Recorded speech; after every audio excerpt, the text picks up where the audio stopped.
an updated review of MyArtscape.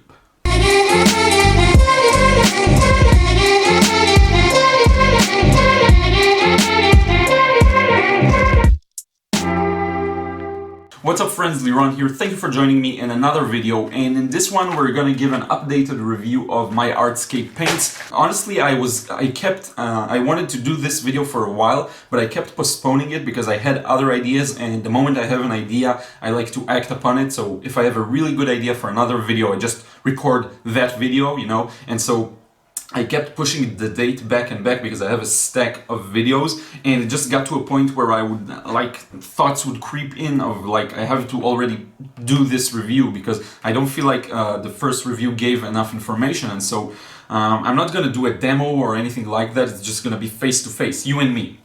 And I just want to tell you, my continuous impression with these is not so good. At first when I opened them and I got really vibrant and happy colors, it felt good for me, but then after a while of playing with them, mixing some more, using the darker browns, pigments, I just came to the conclusion they're not so good, and I'll give you a few of the things, just a few points on what annoyed me with them. So first off, when using the blues and things like this, I get a lot of funny and weird granulations.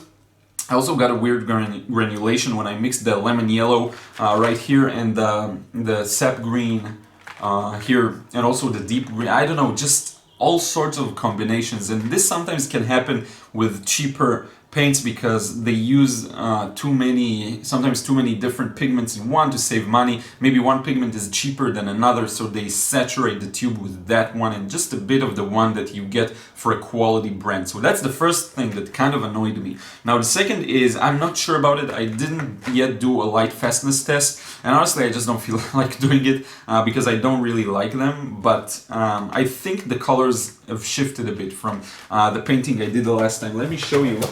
So I just did this quick painting with them, with this set, and I don't know, I think the colors didn't look that way a day after it was done. So, but I don't know, I can't really say that for certain. Now, the last point I want to touch upon is that tube, the palette, and let me show you. So this is my extra palette. I have this main one that some of you know, it's the Mugello 18 Wells. And I'm sorry if the screen's a bit blue, it's just natural light from outside. Anyway, so if you look at this palette, I have here I have here a piece of the MyArtscape that crept into one of the Cotman paints. So I'm gonna put it aside. So I have here the Cotmans, I have here the Daniel Smith's secondary set, I have here the Windsor Green that I reviewed in the paint show, and here I have all the MyArtscape, and they all cracked. All of them just cracked, and some of them fell to the floor, and I just mopped them later, and they didn't re-wet as well as I wanted. They just didn't keep their structure, and I think this thing happens when the binder is very cheap, or I'm not sure exactly about it, but it seems like an issue with the binder because I know for M-grams that they use honey, and so they just stay wet for longer and they're easier to re-wet. And with Daniel Smith they do get harder because it's not honey, I think it's something else, but with these, I don't know what it is, it just they all crack on the palette. I had a similar experience with the French Ultramarine, I think, or Ultramarine Blue with the Daniel Smith, and also with the Cotman, the Winsor Newton Cotman series, but I heard that's like a rare issue and it's specific for this pigment, for the French Ultramarine.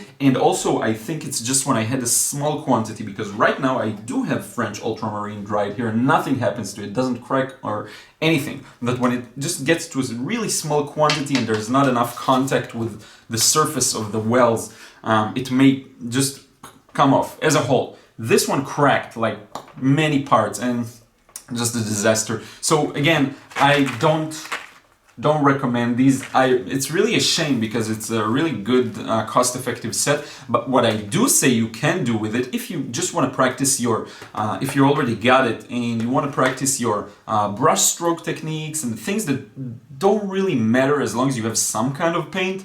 You know, go ahead, you can use it if you want to. If you use it on a high quality paper, which is a waste for the high quality paper, but if you do use it on a high quality paper, it should absorb it well. This is the impression I had when I used them. But if you actually want to paint something and get the result you want in terms of values and color and all of that good stuff that you need almost in any painting you work on, steer clear of these is my recommendation. There are far too many good alternatives out there that are also cost effective. And I think it could be a cool idea to just research and then do sort of a list of cost effective options, more medium level and high. I'll have to think about it. So anyway, this was sitting on my mind and my heart for a while. I just wanted to release that one out there and just let you know I think it's less recommended and I would avoid using them for now. Unless it's really for something that it doesn't really matter, you just want to practice your brush strokes and you just want to get the shapes right and things like this. So anyway, this is it. I hope you enjoyed this video. I hope it helped you. Let me know what you think in a comment below. And my question for you today is, what's your favorite watercolor brand? I know that once you really delve deep into the companies and start making research, you find there are so many out there, and especially if you don't just talk about tubes but also pens. So we have so many. There's like the Prima Marketing that I want to try out, the Tropical set. There are just so many of them. So I'm really curious to hear your thoughts on this. What's your favorite watercolor brand, whether it be tubes or pens or anything? Anyway, this is it. I hope you enjoyed. Don't forget to follow me on Snapchat and Instagram, and also subscribe here on YouTube to receive updates. I publish videos daily, just documenting my journey towards my artistic goals. And this is it. I'll see you again in another video really soon.